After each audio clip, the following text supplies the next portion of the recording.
Right, a bit different today. So we've got a Milwaukee Nail Gun and we're going to be doing a regassing. So some of you probably know that Milwaukee use nitrogen in these things, and I'm from the aviation industry and we actually use that in tyres and things like that.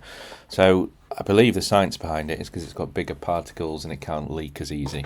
But in workshops like mine, unfortunately we have compressed air, we're not going to have nitrogen lying around. It's a different option to use. It's not going to be as the OEM would do. But what I do is I get all the nitrogen out and I fill them again with compressed air. A lot of people do this. I've seen many people do it online and other places. So luckily it's not just me. It does work just fine, but it does potentially, if you follow the science, leak a little bit faster than nitrogen.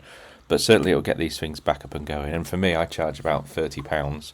And I know others will charge 125, 130 for nitrogen refills. So very different in pricing.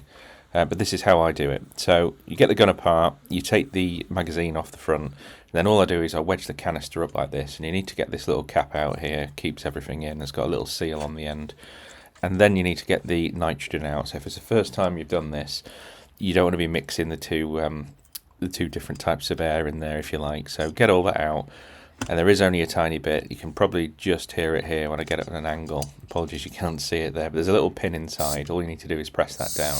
You can imagine like a bike tyre, a car tyre, similar thing. So you just push that pin in and it all comes out. There's only a very small amount in here, which is why this misfires. This particular one basically only just pushes a nail out the end. It doesn't go in at all really into any wood or anything like that. So there's a special little adapter you can get for these. Really simple to do this. It does all sound very complicated and dangerous, doesn't it, when you talk about regassing tools and things, but really this is very, very simple. You can see what I do. I'm not going to tell you the numbers and things like that because I don't want to be responsible for anybody blowing themselves up, but you could certainly do some research and work that out, but I just want to show you how I do it. So you pop that on there. I've got a little adapter here for the air compressor.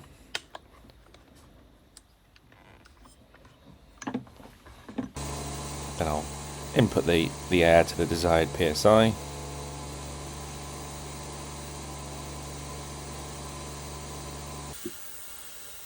Yeah, so just the opposite now. Take this off, get your little adapter off, pop the little cap back in, nice and tight, but not over tight because you don't want to cause any damage there.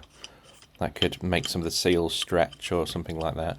So pop that off, we'll pop it back on and we'll test it, make sure they seat correctly and fire correctly. So potentially, depends how you like this. You could go a tiny bit further than this, but I think they're perfectly fine.